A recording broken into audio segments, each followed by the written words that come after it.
Bienvenue sur Ici Éco. Maître Akram Azouri, avocat de l'Association des banques du Liban, a tenu une conférence de presse pour clarifier les dimensions et effets pratiques de la décision du Conseil d'État rendue le 6 février 2024. Il a expliqué que tout plan de redressement visant de remédier à la crise étouffante du secteur bancaire commence par l'engagement de l'État à protéger la propriété privée, en particulier celle des déposants auprès des banques. De plus, la décision du Conseil d'État a confirmé la propriété privée, protégée et respectée, tant par les lois internationales que par les lois libanaises, y compris la Constitution libanaise. D'autre part, les fonctionnaires du ministère, ou bien des ministères de l'Information, de l'Agriculture, des Télécoms, du Tourisme, du Travail, de l'Économie et d'autres administrations ont annoncé arrêt de travail total, dénonçant des inégalités dans l'octroi d'augmentations salariales et d'allocations dans le secteur public. Tous protestent contre leur exclusion des allocations que le gouvernement compte accorder à certaines catégories de fonctionnaires.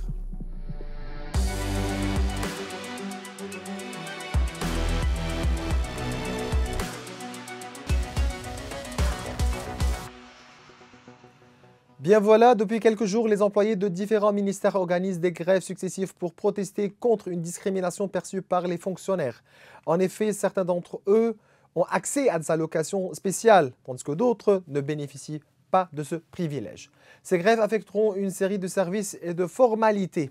Le syndicat des importateurs de produits alimentaires, présidé par Hani Barsali, a publié un communiqué mettant en garde contre les répercussions importantes de la grève annoncée par les employés du ministère de l'Agriculture et les inspecteurs du service de protection de consommateurs ou bien des consommateurs du ministère de l'Économie et du Commerce, notamment en termes d'interruption de l'entrée de produits alimentaires via les postes frontaliers et les ports libanais. Hani Barsali, qui est le président du syndicat des importateurs de produits alimentaires, nous rejoint. Bonjour, monsieur Barsali. Pourquoi vous avez sorti un communiqué sur la sécurité alimentaire et quels sont vos soucis à propos de la grève récente du secteur public et surtout les ministères de l'Agriculture et de l'Économie? Oui, bonjour Maurice. Écoutez, on a toujours de problèmes dû au ravitaillement des produits alimentaires, que ce soit des problèmes de fermeture de ports, que ce soit des problèmes de la mer Rouge. Et récemment, nous avons une grève récente et très ferme des employés du ministère de l'Agriculture et des inspecteurs du ministère de l'Économie. Nous avons à peine pu nous accoutumer au manque de marchandises dû à la crise de la guerre du Golfe et à la crise de la guerre rouge. Et voilà qu'on a maintenant la grève des employés des ministères qui refusent de descendre au port pour inspecter les marchandises alimentaires, alors que nous sommes aux portes du Ramadan et de la période de ravitaillement de Pâques.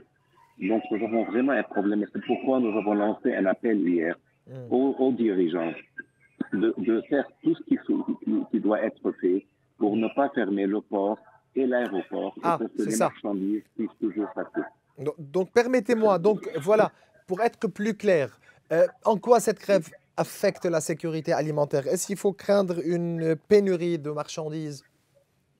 Non, je ne dirais pas qu'il y a une pénurie. Non, ce n'est pas. On ne sera pas à court de marchandises, non. Mais vous savez qu'on a vraiment encouru beaucoup de problèmes et une hausse des coûts dus à l'augmentation du fret pour les marchandises venant de l'Extrême-Orient, chose qu'on avait annoncée déjà depuis 2-3 semaines et qui s'est déjà passée. On a eu beaucoup de peine à recevoir des marchandises en retard juste avant le Ramadan et avant Pâques. Et voilà que maintenant, la fermeture du port empêche les marchandises d'être dédouanées et d'entrer dans le marché. Donc, je ne dis pas qu'il y aurait une pénurie et que tout le monde va se tenir en ligne pour pouvoir acheter son ravitaillement, non. Mais vous savez que la fermeture du port va encourir beaucoup de coûts parce que les coûts de demurrage et les coûts de port se payent toujours, même si le port est fermé pour grève. Donc, en fin de compte, ces coûts vont se refléter directement et malheureusement sur le consommateur. Plus, plus que ça, il y aura une chute dans le ravitaillement vu que nous ravitaillons avant le ramadan et ces marchandises qui étaient supposées venir depuis un mois ou plus ont été en retard et viennent d'arriver et pourraient être dédouanés juste avant les portes du ramadan. Très bien. Est-ce que vous comptez contacter les dirigeants? Est-ce que vous avez bien contacté certains dirigeants pour pouvoir trouver une solution à ce problème? Oui, en effet, le communiqué qu'on avait lancé hier, bien que c'était un communiqué de presse, est un appel direct au Premier ministre, M. Mikati, pour qu'il fasse tout ce qui soit nécessaire pour le faire. Et en tout cas, vous savez, la cause de la grève était due à quelque chose, des donations qui étaient données par le ministère des Finances. Et je crois que nous avons lu dans les journaux hier que le Premier ministre avait demandé d'arrêter ces donations. Donc, je crois que le Premier ministre a déjà réagi à cette chose.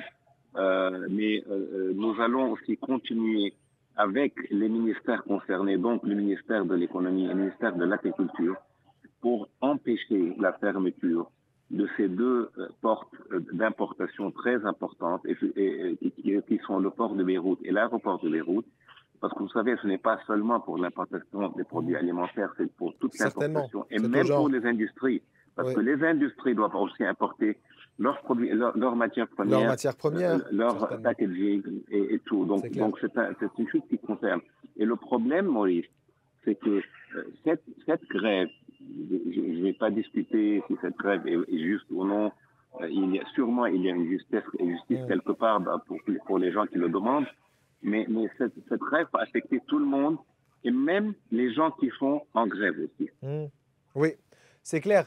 Vous avez bien mentionné aussi la situation à la mer Rouge. Expliquez-nous un peu l'impact de cette situation aujourd'hui au niveau de l'importation d'aliments, de produits alimentaires au Liban.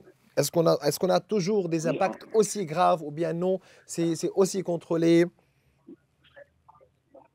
Oui, écoutez, nous avions déjà annoncé qu'on craignait le problème dès décembre. On était pendant la période de Noël et quand les problèmes avaient commencé à la mer Rouge, nous avions dit depuis décembre que nous allons craindre s'il y avait une escalation de ces problèmes, qu'il y aurait un problème d'augmentation du fret et d'augmentation des prix que j'avais bien déclaré qui allait échelonner entre 2 et 15%.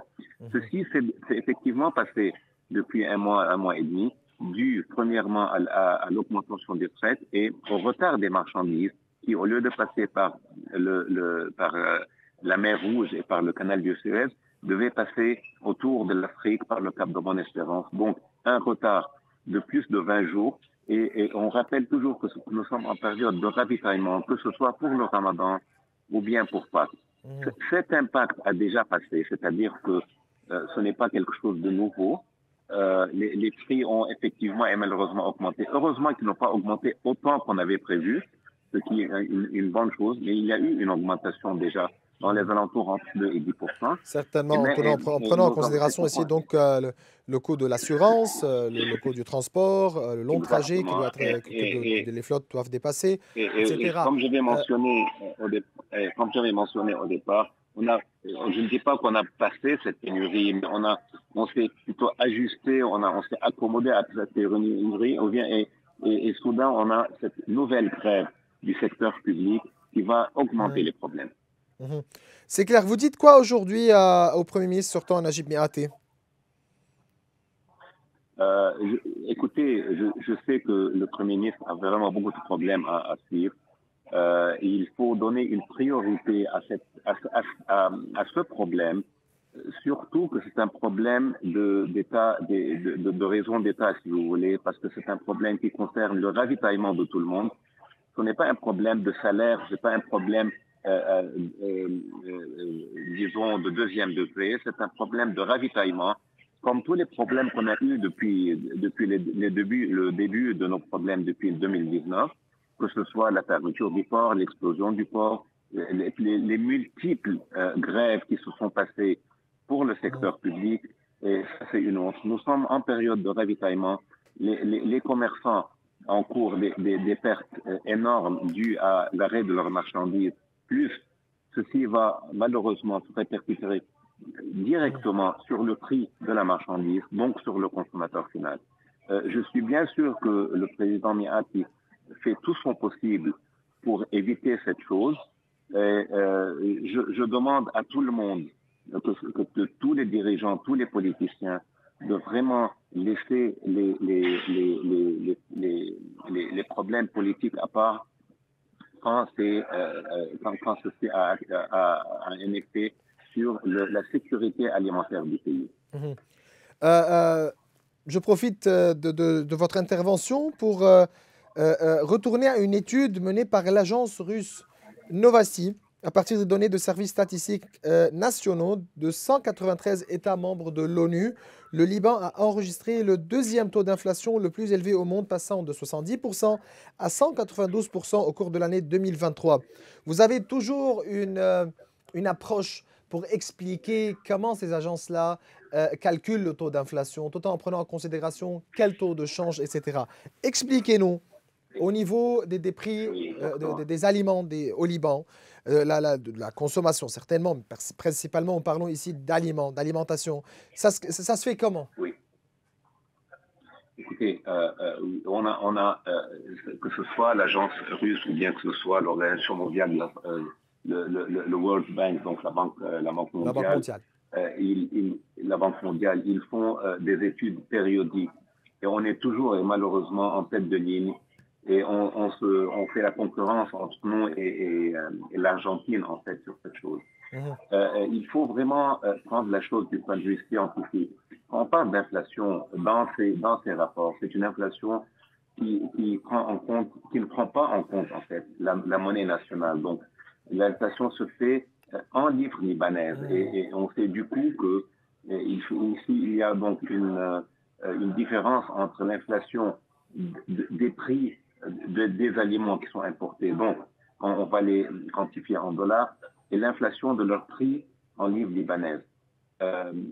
C'est vrai qu'on a eu des chiffres astronomiques en 2023 dû à l'inflation donc à la dévaluation et la détérioration certainement du taux de change, etc.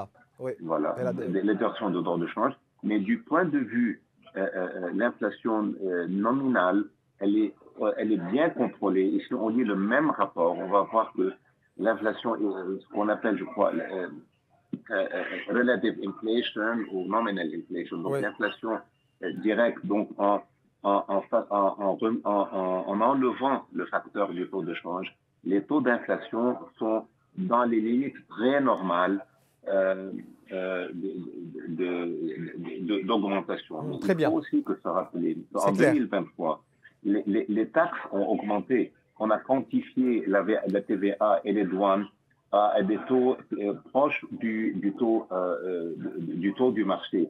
Donc, on a vu des augmentations qui ne sont pas dues au commerce, qui sont dues à l'augmentation des taxes sur ces produits. Très bien, c'est clair. Je vous remercie, Hani Barsali, vous êtes président du syndicat des importateurs de produits alimentaires au Liban. Merci. Merci, Maurice. Bien voilà, juste pour dire que le Premier ministre sortant, Najib Mikati, a bien demandé jeudi passé au ministre sortant des Finances, Youssef Khalil, de suspendre temporairement les avantages et augmentations qui ont été présentés à un nombre limité de fonctionnaires. Donc voilà, merci Hani Barsali, nous continuons cette émission et voilà.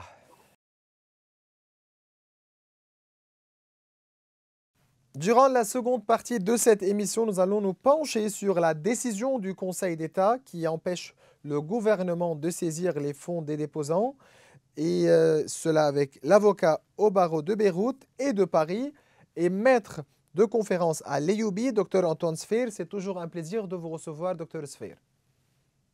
Merci, bonjour, ça va? Bien voilà, pour expliquer, pour résumer un peu, le Conseil d'État avait annulé une décision du Conseil des ministres en date de mai 2022, prévue dans le cadre de sa stratégie de redressement financier et qui aurait surtout détruit le secteur bancaire, privant les déposants de leurs fonds.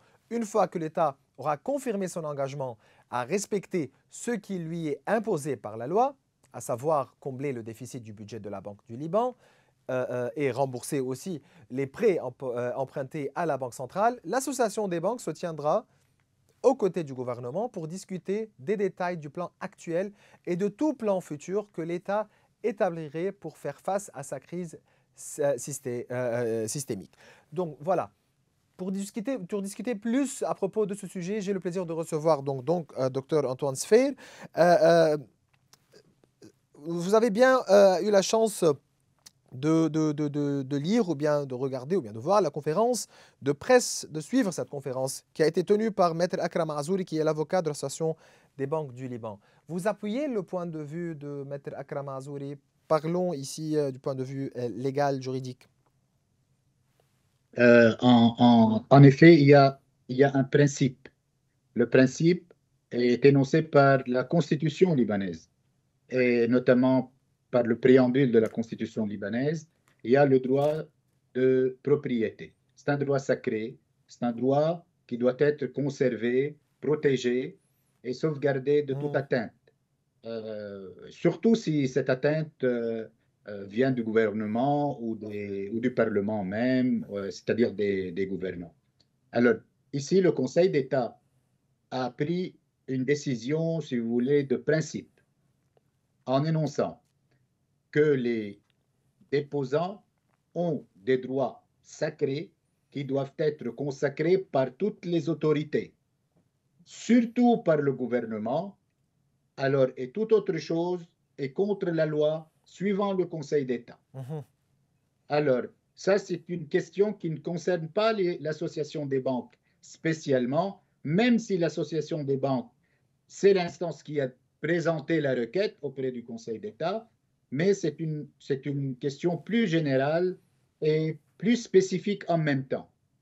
Plus générale concernant le droit de propriété, le droit d'avoir des biens, des capitaux et tout, suivant que l'économie au Liban est une économie libérale, et spécifique vu qu'il y a une partie des Libanais et des non-Libanais qui ont déposé leur argent dans le secteur bancaire libanais, suivant que le Liban a cette identité, ou plutôt avait, actuellement c'est un peu en suspens, cette identité économique depuis la promulgation de la loi du secret bancaire dans les années 56, puis avec la constitution de la Banque du Liban et du Code de la monnaie et du crédit. Alors, cette identité doit être conservée. C'est ce que le Conseil d'État, dans son arrêt, a dit d'une façon claire, nette et concise. Donc très bien, donc c'est voilà le Conseil d'État, si vous permettez, c'est le Conseil d'État qui vient d'ailleurs donner raison aux banques qui contester une décision du Conseil des ministres depuis 2022 stipulant l'élimination d'une bonne partie des engagements de la BDL envers les banques. Mais expliquez-moi plus, si vous permettez, quelle est la place du Conseil d'État au sein de la structure juridictionnelle du Liban? Ça, c'est important.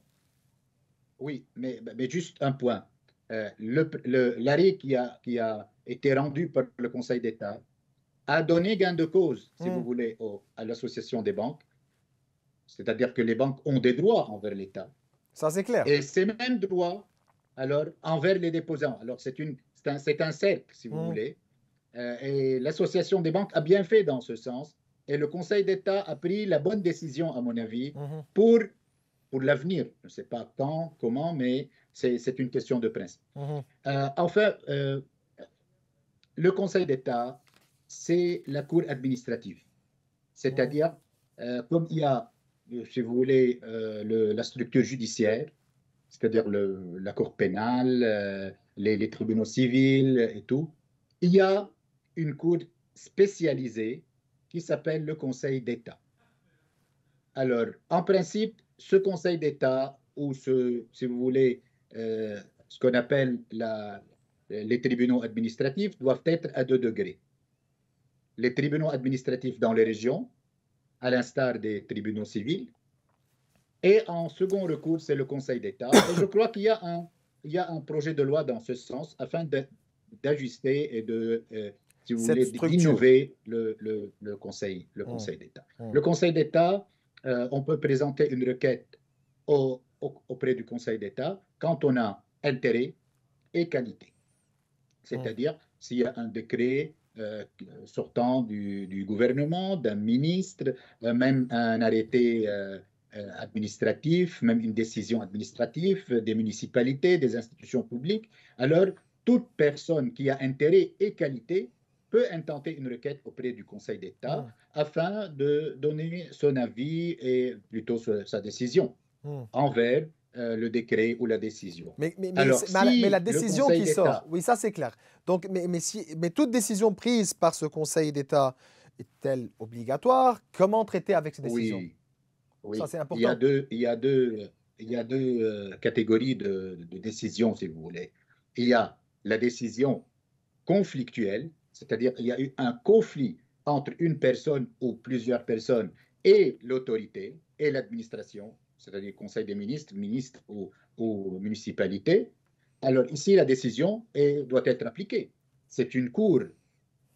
Alors c'est une décision judiciaire qui doit être appliquée par toutes les autorités. En second lieu, le Conseil d'État peut siéger en tant que conseiller à l'État. C'est-à-dire, il donne son avis au Conseil des ministres.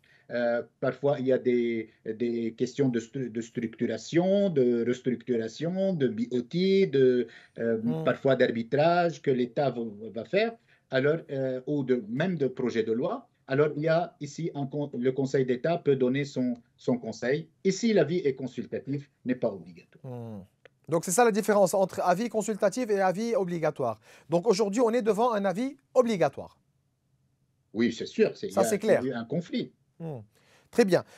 Dans les prochains jours aussi, tous les regards seront tournés vers les mesures que les banques prendront contre le gouvernement libanais après que 11 banques ont déposé le 6 décembre 2023 auprès du ministère des Finances une requête de conciliation. Cette requête exige que l'État libanais rembourse ses dettes et respecte ses obligations envers la Banque du Liban afin que cette dernière puisse à son tour honorer ses engagements envers les banques libanaises, leur permettant ainsi certainement de restituer les fonds des déposants. La requête s'appuie sur les budgets de la Banque du Liban ainsi que sur les résultats de l'audit judiciaire qui a été réalisé par Alvarez et de l'audit comptable effectué par Oliver Wyman à la demande de l'État libanais. Ça, c'est très important.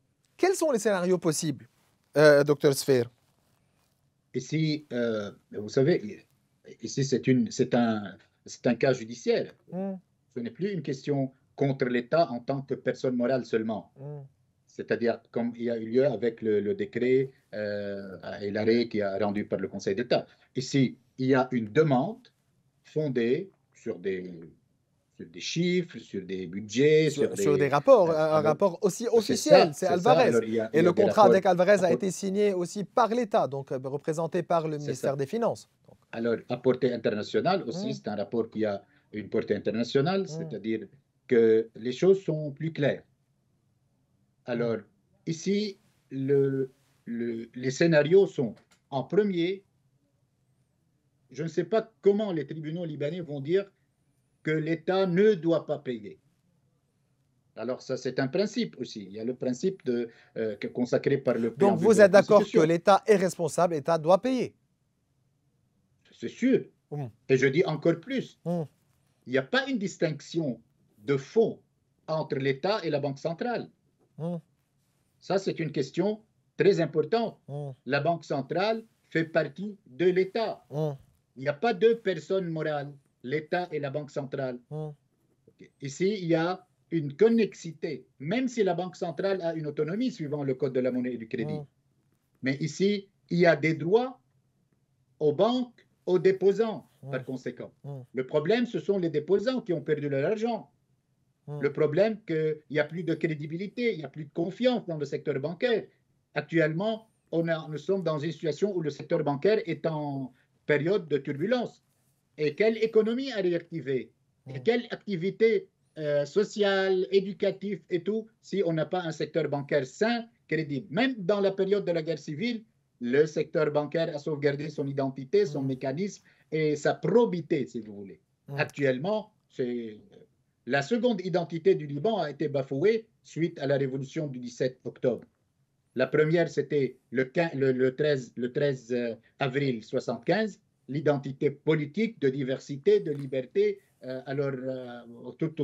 toutes les armées, Qu'est-ce qui les s'est milices, passé? et là, Qu'est-ce sont qui là. s'est passé? Qu'est-ce qui s'est passé selon vous octobre 2019? Vous parlez de destruction d'identité une nouvelle fois. Quelle identité a été détruite? Oui, ça, c'est l'identité économique. Ah, par qui? Au Liban, on a deux identités. En premier, une identité politique de diversité, de liberté, d'ouverture. Ça a été bafoué juste le jour du déclenchement de la guerre civile, Hmm, le 13 avril 1975.